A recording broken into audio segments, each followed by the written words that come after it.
अस्सलामुअलैकुम, welcome back to my channel Fatima's vlog. कैसे हैं आप सब लोग? उम्मीद करती हूँ कि आप सब लोग ठीक होंगे। तो चलिए अपना व्लॉग स्टार्ट करते हैं। बिस्मिल्लाहिर्रहमानिर्रहीम, अल्लाहुम्मा सल्ली व सल्लिम अला नबीना मुहम्मद। आज का ये व्लॉग मैंने शाम से शुरू किया और आज का दिन ऐसा था कि मैं थी घर में और मुझे हॉस्पिटल में रह के इतनी ज़्यादा कोई क्रेविंग होती थी ना कहवे की, और वो मैंने अपने आप को आदत डाल ली है। तो आज मैं घर में भी थी ना, तो मुझे इसकी क्रेविंग हो रही थी। मैंने सोचा कि चलो मैं अपने लिए बना के पीती हूँ। वैसे भी शाम में मामा और अली कभी कभी जो है ना वो अपने लिए चाय वगैरह बना लेते हैं, लेकिन मैं अपने लिए चाय नहीं बनाती, मुझे चाय पसंद नहीं है इतनी ख़ास। तो मैंने अपने लिए फिर कहवा बना लिया था और बस मैं यही वाला कहवा जो है ना मुझे सबसे ज़्यादा अच्छा लगता है। सिर्फ इसमें मैं टी पैक रख लेती हूँ और मिंट लीव्स डाल लेती हूँ। लेकिन अभी मेरे पास हबक जो है वो ड्राई वाली है, कभी कभी मैं वो डाल लेती हूँ, अदरवाइज़ अगर फ्रेश हो तो मैं वो भी यूज़ कर लेती हूँ।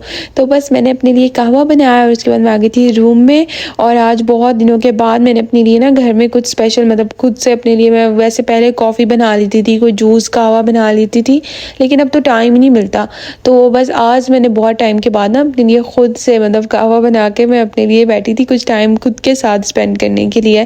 फिर मुझे भूख लग रही थी और ना मेरा कुछ स्पाइसी सा खाने का दिल कर रहा था, कुछ फ्राई। और मैंने मामा को जो है ना वो बताया, तो उन्होंने मुझे कहा कि मैं तुम्हें क्यों ना अपना देसी पिज्ज़ा बना कर दूँ। वो लोग कहते हैं कि हमारे टाइम में यही पिज्ज़ा हुआ करता था, आप लोग आज वो चीज़ वाले पिज़्ज़ा खाते हो ना, ये होता है हमारा देसी पिज़्ज़ा। और ये मामा ने मुझे पहले भी ना कई मरतबा बना कर दिया और अब मुझे इसकी कोई इतनी क्रेविंग हो रही थी, इतनी ज़्यादा। मामा ने कहा फ्राई से ज़्यादा तो ये अच्छे लगेंगे। तो फिर उन्होंने मुझे रोटी के ऊपर जो बेसन लगाते हैं, जैसे पकौड़ों का मिक्सचर होता है, उस तरह से बना के इसके ऊपर ना रोटी पे लगा के दिया। तो इसको हमने हल्का सा ऑयल डाल के ना फ्राई किया था, डीप फ्राई मैंने इसको नहीं किया था। और ये इतना मज़े का बना था ना, और मामा ने मुझे इसके स्लाइस भी बिल्कुल जैसे पिज़्ज़ा के होते हैं ना उसी तरीके से कट करके दिए थे। और खाने का इतना मज़ा आया। जब क्रेविंग हो रही होती है ना और भूख होती है तो फिर इस तरह की चीज़ें ज़्यादा मज़े की लगती हैं। मामा कहती है मुझे कि ना आप लोग जो पिज़्ज़ा खाते हो ना वो तो कोई भी उसका मज़ा नहीं है, हमारी अम्मी हमें ये वाला पिज़्ज़ा बना कर देती होती थी और हम लोग बहुत खुशी खुशी खाते होते थे। तो मैंने कहा हाँ मामा, आपका वाला पिज़्ज़ा भी बहुत अच्छा है। उसके बाद मैंने आप लोगों के साथ शेयर किया था कि कुछ दिन पहले ही, अभी मतलब 3-4 दिन पहले की बात है, हलीमा की बर्थडे थी। तो अली उसके लिए जो है ना वो लेकर आया था फ्लावर्स, तो साथ में वो मेरे लिए भी लेकर आया था। मैं इतना खुश हो रही थी कि ये मुझे नहीं भूला। तो उसने जो है ना वो मेरे और हलीमा दोनों के लिए, वो हम लोगों के लिए फ्लावर्स लेकर आया था। और मुझे तो वैसे ही इतने ज़्यादा रोजेज़ और ये फ्रेश फ्लावर्स जो है ना वो पसंद है। साथ में वो हलीमा के लिए जो है वो कुछ चॉकलेट्स और उसके फेवरेट ब्राउनीज़ वगैरह ये भी लेकर आया था और मेरे लिए भी लेकर आया था। हलीमा को उसने जो है ना वो एक रेड रोज़ ला कर दिया था और मुझे ये वाले फ्लावर्स ला कर दिए थे। उसने कहा कि ऐसे तो नहीं हो सकता कि मैं अपनी बहन को स्पेशल फील ना कराऊँ, तो फिर इसलिए वो उसके लिए लेकर आया था। लेकिन मुझे इस बात की खुशी होती है कि चलो अगर इसको ये बातें हम लोग नहीं भी बोलते हैं तो इसको खुद से इस चीज़ का एहसास है कि किसी के स्पेशल डे पर जो है ना वो उसको विश करना है, और ये सब चीज़ें जो है ना वो इसके अंदर हैं। चलो शुक्र है इस चीज़ का, क्योंकि ये छोटी छोटी चीज़ें जो है ना वो बहुत ज़्यादा मतलब अहम होती हैं। बचपन से ही इंसान के अंदर जो है ना वो फिर एहसास आ जाता है अपने भाई बहनों को लेके। यहाँ पर मामा कह रही थी डिनर की तैयारी, और आज हम लोग बनाने वाले थे बहुत ही मज़ेदार से चिकन और चने। आप लोगों ने इस रेसिपी को बिल्कुल स्किप नहीं करना। सबसे पहले हम लोगों ने प्याज लिया है 1 स्मॉल साइज, इसको हमने फ्राई कर लिया। साथ ही इसके अंदर हमने लौंग, दालचीनी, उसके साथ में तेज़ पत्ता और ब्लैक लेमन शामिल कर दिया है। और अब इसको जो है ना वो हम लोग तकरीबन 2 से 3 मिनट फ्राई करेंगे और उसके बाद हम इसके अंदर चिकन ऐड कर देंगे। चिकन को भी प्याज के साथ ही हम अच्छे से फ्राई कर लेंगे। याद रहे कि जो साबित मिसाले हैं ना, इसको आपने जो है वो प्याज के साथ लाजमी फ्राई करना है, फिर इनकी बहुत ही प्यारी सी खुशबू आएगी। अभी इसके अंदर हम लोगों ने शामिल कर दिया 1/2 टेबल स्पून ज़ीरा। और ये वाले जो चने हैं ना, जैसे लाहौरी चने होते हैं ना, बिल्कुल वैसे ही बने थे, उससे बिल्कुल भी कम नहीं थे, बहुत ही मज़े के बने थे। बस चिकन को यहाँ पे आपने अच्छे तरीके के साथ फ्राई कर लेना है गोल्डन सा। और यहाँ पर मामा ने जो है वो 3 से 4 जो है वो लौंग और उसके साथ में 1 ब्लैक इलायची और दालचीनी थोड़ी सी और ऐड की थी। और इसमें जो ब्लैक इलायची है ना, आपने इसको बिल्कुल भी स्किप नहीं करना, ये आपने लाजमी ऐड करनी है। जैसे चिकन अच्छे से फ्राई हो जाए तो इसके अंदर आपने लहसुन अदरक का पेस्ट और साथ में सिर्फ 1 टमाटो जो है ना वो शामिल कर देना है, ये सब पेस्ट बनाकर।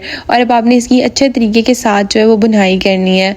और मामा ने जब ये चने बनाए थे ना, पहले मैं और हलीमा नहीं सोच रहे थे हम लोग कुछ बाहर से ऑर्डर करके आज खाते हैं, लेकिन जब मामा ने हमें टेस्ट कराया हमें इतने मज़े के लगे ना, तो फिर हमने कहा नहीं आज तो हम यही खाएंगे। और मुझे ऐसे लगता है कि आप ऐसी कोई भी चीज़ बनाए ना, सालन कोई सा भी आप बनाए, उसके अंदर आप पेस्ट जो होता है लहसुन अदरक का, वो टमाटो का पेस्ट, ये जो है ना आप फ्रेश ही ऐड करें तो इसका एक अलग ही टेस्ट निकलता है। और ये जो हांडी बन के तैयार होती है ना, उसका एक अलग ही मज़ा होता है। जो पहले से पेस्ट बने पड़े होते हैं ना, ना उनका कोई टेस्ट भी नहीं होता, वो मतलब हांडी का जायका, उसकी खुशबू बिल्कुल चेंज कर देते हैं।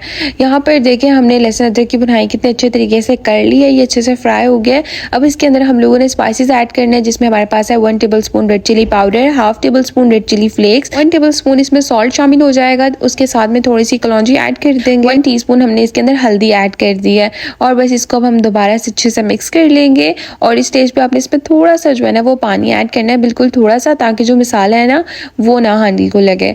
तो बस इसको आपने दोबारा अच्छे से मसाले को जो है वो पका लेना है। व्हाइट चने जो है इनको मामा ने पहले से जो है वो बॉईल कर लिया था और इसके अंदर भी हमने 2 से 3 तेज पत्ते और उसके साथ में दालचीनी और 2 से 3 इलायची और उसके साथ में लौंग हमने इसके अंदर ऐड करके ना इसको बॉईल कर लिया था चनों को अच्छे तरीके से। ये सारे साबित मसाले जो है ना वो मामा लाजमी ऐड करती हैं जब हम लोग चनों को बॉईल करने के लिए रखते हैं। अभी इसके अंदर हम लोगों ने थोड़ी सी इमली शामिल कर दी है और ये कुछ छोटी छोटी सी चीज़ें होती हैं जिससे जो है ना वो सही टेस्ट निकलता है मज़े का। और ये जो ब्लैक लेमन है ना इसका भी बहुत मज़े का टेस्ट होता है, ये ड्राई होता है तो इसलिए ब्लैक लेमन फिर बन जाता है बिल्कुल। तो यहाँ पर तो ये बहुत आम मिल जाता है, आई होप सो कि पाकिस्तान में भी मिल जाता हो। तो खैर यहाँ पर जो है वो हम लोगों ने चने ही ऐड कर दिए हैं मसाले के अंदर और चनों का जो पानी था ना उसके साथ ही हमने इसके अंदर ऐड किया है इसको। चने जब हमने बॉईल करने के लिए रखे थे ना तो इसको हमने 100% नहीं कुक किया था, बस 80% तक आप इसको कुक कर लें। बाकी का जो है ना वो आप इसको मसाले के अंदर ही पकाएं और शोरबे के अंदर ये बहुत अच्छे से पक के तैयार हो जाएंगे। बस अब हमने इसको मीडियम टू लो फ्लेम पर पकने के लिए रख दिया था ताकि इसका जो भी शोरबा वगैरह है वो थोड़ा सा कम हो जाए और चने अच्छे से पक के तैयार हो जाए। इसके अंदर मामा ने भी 3 से 4 जो है वो ग्रीन चिलीज ऐसी साबित ऐड कर दी हैं और अब हम इसको तकरीबन जो है ना वो 15 से 20 मिनट के लिए मीडियम टू लो फ्लेम पर पकने के लिए रख देंगे। अभी इसके अंदर 1 टीस्पून हमने ब्लैक पेपर ऐड कर दी है, उसके साथ में 1 टेबल स्पून इसके अंदर गरम मसाला शामिल कर देंगे जिसमें साबित धनिया होता है कुटा हुआ, वो इसमें ऐड कर देंगे और बस इसको दोबारा से 5 मिनट के लिए हम लो फ्लेम पर पकने के लिए रख देंगे।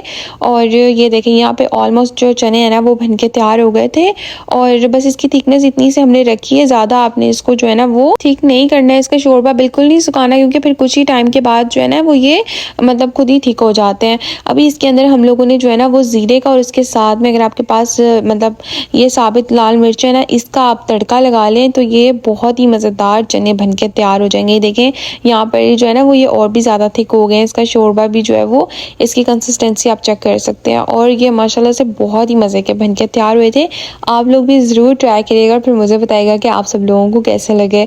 और इसके ऊपर से जो मामा ने ज़ीरे का और ये जो है ना वो रेड चिली का तड़का लगाया था ना ये बहुत मज़े का लग रहा था। अली ने तो जो है ना वो इसको रोटी के साथ खाया था, लेकिन बाद में मामा ने हमें जो है ना वो ज़ीरा राइस बना कर दिए थे, हमने फिर इसको उसके साथ खाया था क्योंकि हम लोगों ने रोज़ा भी रखना था नेक्स्ट डे में, तो इसलिए। और मैंने रोज़ा रख लिया और नेक्स्ट डे में जो है ना वो बाबा को मैसेज आ गया कि उनकी जो है ना वो हॉस्पिटल की अपॉइंटमेंट है, तो बस फिर मुझे जो है ना वो सुबह सुबह बाबा के साथ जाना पड़ा और आज के दिन में शाम में बाबा के डायलिसिस भी थे। तो बस हम लोग अभी आ गए थे हॉस्पिटल और हमने बाबा की जो है ना वो कुछ टेस्ट वगैरह करवाने थे क्योंकि बाबा की कुछ रिपोर्ट्स आई हैं। उसके बाद डॉक्टर ने जो है ना वो कुछ बताया है कि आप जो है वो मज़ीद कुछ टेस्ट करवाएं। तो हम लोग अभी आ गए थे हॉस्पिटल और यहाँ आने के बाद जो है ना वो हमें पता चला कि इतने सारे डॉक्टर्स ने टेस्ट लिख दिए हैं क्योंकि उन्होंने कहा है कि कुछ ब्लड टेस्ट हैं जो मज़ीद करवाने हैं इसलिए। एनीवेज बहुत से लोग जो है ना वो मुझे कमेंट करके ये बोल रहे थे कि आप लोग किडनी ट्रांसप्लांट क्यों नहीं करवा लेते। तो मेरे बाबा को जो है वो डायबिटीज़ का भी इशू है और दूसरा ये है कि उनको जो है ना वो ब्लड प्रेशर का भी इशू है। तो डॉक्टर ने कहा था कि किसी भी वक्त जो है वो दोबारा से शुगर तेज़ हो जाए या ब्लड प्रेशर, तो अभी किडनी ट्रांसप्लांट का जो है ना वो डॉक्टर ने ही मना किया हुआ। उन्होंने कहा है कि आप लोग नहीं करवा सकते हैं, आप लोग अभी मत करवाएं। और उसमें ये भी होता है कि कुछ एज का भी होता है कि आपकी एज अगर बहुत कम हो तो भी डॉक्टर्स जो है वो कर देते हैं, यानी कि जिनकी यंग एज में किडनी फेल हो जाते हैं वो लोग जो है वो ट्रांसप्लांट करवा लेते हैं, तो इस वजह से। लेकिन ये है कि यहाँ पर सऊदी अरब में तो ट्रांसप्लांट का कोई भी है ही नहीं है, यानी यहाँ पर तो मैंने मतलब नहीं सुना है। और बाबा ने बात की भी थी तो उन्होंने कहा कि हम लोग यहाँ पर नहीं करते और बहुत बहुत ज़्यादा यहाँ पे मुश्किल है किडनी ट्रांसप्लांट करवाना। तो ये पाकिस्तान में जो है वो ईजिली हो जाती है, वहाँ पर तो हम लोग जाते तो फिर शायद मे भी जो है वो हो जाते, लेकिन अभी हमें डॉक्टर ने ही मना किया था। उन्होंने कहा था कि आपकी शुगर का और जो है ना वो ब्लड प्रेशर का इशू रहता है, तो हम लोग कोई गारंटी नहीं दे सकते कि अगर ट्रांसप्लांट करवाने के बाद भी जो है वो कुछ ठीक रहता है या नहीं, तो इस वजह से हमने नहीं करवाया। फिर डॉक्टर्स ने कहा कि आप लोग डायलिसिस ही करवाएं। अच्छा, यहाँ पर बाबा के जो है ना वो तकरीबन टोटल 20 टेस्ट थे और ये आप लोग देख सकते हैं कि बार बार वो जो है ना वो मतलब ब्लड ले रहे हैं। मैं बाबा से कह रही थी बाबा इतना ज़्यादा इन्होंने ब्लड ले लिया है, आपको तो वैसे ही ब्लड की कमी हो गई होगी जितना आपने इस महीने में टेस्ट करवा लिए हैं। और ये देखिए कितने इतने सारे यहाँ पर पड़े हुए हैं। और अभी तो बस टेस्ट पर टेस्ट ही चल रहे हैं, रिपोर्ट्स आएंगी उसके बाद जो है वो प्रॉपर एक दूसरा इलाज शुरू होगा, जो भी मसले हैं। और इसकी वजह से हमें डायलिसिस की भी इतनी ज़्यादा प्रॉब्लम हो रही है। और अभी इन्होंने हमें जो है ना वो 2 मंथ के बाद की डॉक्टर की अपॉइंटमेंट दी है। और बस यहाँ पर तो जो है ना वो ये वाले मसले बहुत ज़्यादा है। लाइक हम लोग चाह रहे हैं कि जितना जल्दी हो सकता है रिपोर्ट्स आ जाए, सब ठीक हो जाए, तो हम लोग जो है वो जो भी इलाज वगैरह है वो शुरू करें, ताकि डायलिसिस में भी बाद में आसानी हो। लेकिन ये है कि ये लोग तो बस टेस्ट पे टेस्ट ही लिए जा रहे हैं। और ये सब मतलब करना भी इतना मुश्किल है, इतना ज़्यादा पहले तो वेट करना पड़ता है। और फिर अभी डॉक्टर की अपॉइंटमेंट ही 2 मंथ के बाद की है। बस हम लोगों ने कुछ टेस्ट वगैरह करवाए और यहाँ पर हम लोग सुबह आए थे 9 बजे और तकरीबन 3 बज गए थे। तो फिर बाबा के डायलिसिस का भी टाइम जो है वो स्टार्ट हो जाता है इतने में ही। तो फिर हम लोग जा रहे थे डायलिसिस सेंटर, ये दोनों जो है ना वो एक साथ में ही है, मतलब इतना दूर नहीं है। यहाँ पर ये देखें, फिर हम लोगों ने काफ़ी देर वेट किया और हो गई थी शाम। तो बस तकरीबन यहाँ पर हो रहे थे 6:30, हम लोग बस वेट कर रहे थे कि बाबा के जब डायलिसिस मशीन फ्री हो तो फिर उनके डायलिसिस स्टार्ट हो। और मैंने क्योंकि रोज़ा रखा हुआ था और फिर बाबा कह रहे थे कि उनको जो है ना वो ठंड लग रही है, क्योंकि उनको थोड़ा सा बुखार था। तो हम लोग ना थोड़ी देर के लिए फिर बाहर आके बैठ गए थे। और मैं फिर यहाँ पर ना बैठ के पढ़ी थी सूरह रहमान, और मैं अपनी साथ जो है ना वो घर से बुक लेकर आई थी। मैंने सोचा कि चलो अब रोज़ा रखा हुआ टाइम तो नहीं ना ऐसे ही निकाल सकते हैं। और फिर उसके बाद जो है ना वो कुछ टाइम के बाद बाबा के डायलिसिस का जो टाइम हो गया था, तो हम लोग फिर रूम में आ गए। और मामा ने जो है ना वो मेरी इफ्तारी करने के लिए जो वो शॉपर में कुछ चीज़ें भी रखी हुई थी जो कि मैंने अभी तक नहीं देखी थी। मैंने कहा चले बाबा के डायलिसिस स्टार्ट हो जाए और अजान हो जाए, तो फिर उसके बाद में जो है ना मैं रोज़ा इफ्तार करती हूँ। और बस फिर बाबा के डायलिसिस भी स्टार्ट हो गए थे और मगरिब का जो यहाँ पर टाइम हो गया था, इनकी अजान हो गई थी।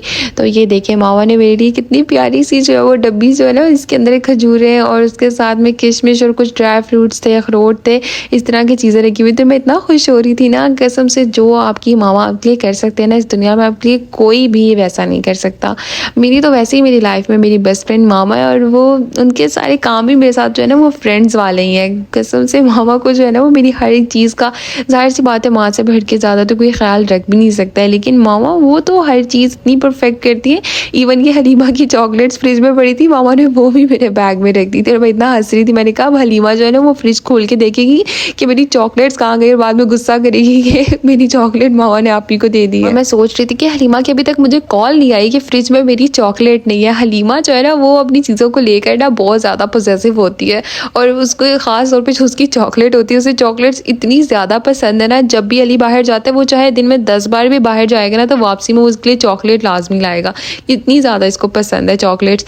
और मामा ने इसकी चॉकलेट्स मेरे शापर में रख दी थी। मैंने कहा लो भाई बस आज तो जो है ना वो हलीमा का गुस्सा जो है ना वो बस मामा ही देखेंगी, हलीमा अली देखेगा घर में, मैं तो हूँ नहीं। मामा ने मेरे लिए जो है ना वो एक छोटा सैंडविच भी जो है ना चिकन का बना के रखा था, मैंने वो खाया। फिर उसके बाद ना यहाँ पर तकरीबन रात के 10-11 का टाइम हो रहा था, तो काफ़ी टाइम हो गया था। फिर जब हम रोज़ा रखते हैं ना तो उसके कुछ टाइम के बाद एक क्रेविंग सी होती है, तो मुझे वो होने लग गई। मैंने कहा आज तो जो है ना वो मैं कुछ भी फीका से यहाँ से नहीं लेके खाने वाली। तो मैंने सोचा कि क्यों ना मैं नूडल्स ले लूँ, क्योंकि मैं बाबा के लिए कहवा लेकर जाती हूँ ना, तो उन्होंने अपने पास थर्मोस में गर्म पानी रखा होता है। तो मैंने फिर जो है ना उनसे कहा कि चले आप इसके अंदर वही पानी ऐड कर दें और मेरे तो नूडल्स बन के तैयार हो जाएंगे। मैंने अपने लिए नूडल्स लिए और साथ में बाबा के लिए कहवा लिया, और बस मैं जा रही थी वापस से हॉस्पिटल में। और ये देखिए हम लोग सुबह से आए हुए थे और फिर रात हो गई थी, तो इस वजह से जो है ना वो फिर बस मुझे इधर से कुछ लेना पड़ा। इवन के मामा ने मेरे लिए जो है ना वो सैंडविच, पानी और इफ्तारी के लिए खजूरें वगैरह सब कुछ रखा हुआ था। तो मैंने जो है वो हल्का फुल्का सा था, मैंने थोड़ा बहुत खाया। और उसके बाद ना फिर मतलब रात के यहाँ पे 10-11 का टाइम था, तो मुझे वापस से भूख लग रही थी। और बस आप लोग जो है ना वो दुआ करिएगा कि मेरे बाबा जल्दी से जल्दी जो है ना वो ठीक हो जाए और वापस उनकी डायलिसिस वाली जो है वो रूटीन वापस आ जाए, ताकि फिर लाइफ जो है वो ईजी हो जाए। अभी तो सब कुछ बहुत मुश्किल और टफ चल रहा है। मैंने फिर ना यहाँ पे बस वहाँ से मैंने जो है ना वो इसके अंदर गर्म पानी डलवाया था, तो अभी मैं फिर ना इसके अंदर बाकी के सारे स्पाइसेस डाल के, और मेरी हॉस्पिटल में भी कुकिंग स्टार्ट हो गई है। यहाँ आके मैंने फिर इसको बस नूडल्स को मिक्स किया, इसमें सारे अपने स्पाइसेस वगैरह डाले, और बस यहीं से मैंने इस व्लॉग को जो है ना वो फिर एंड कर दिया था। आगे कुछ भी मैंने बनाया ही नहीं था, क्योंकि मैं इतना थक गई थी ना घर जाके, तो मैंने ये बहुत फ्रेश व्लॉग बनाया था और आप लोगों के साथ आज ही शेयर भी कर दिया। एनीवेज बस इस व्लॉग को मैं यहाँ पे करना चाहूँगी, एंड उम्मीद करती हूँ कि आपको आज का मेरा ये व्लॉग पसंद आया होगा। वीडियो अच्छी लगी हो तो लाइक करें और मुझे कमेंट्स करके ज़रूर बताइएगा, एंड चैनल पर नहीं हो तो सब्सक्राइब भी कर दें। हमें अपनी दुआ में ज़रूर याद रखिएगा। मिलते हैं आपसे नेक्स्ट व्लॉग में, तब तक के लिए अल्लाह हाफिज़।